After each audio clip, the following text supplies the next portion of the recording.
It's always okay when he breaks somebody else's.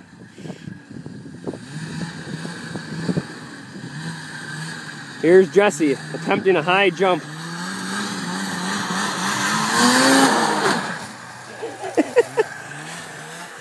He jumped about 10, 12 feet with I would say a 45 incline that goes up about 6, 7 feet. Now let's get a view from down here. See? Pretty tall.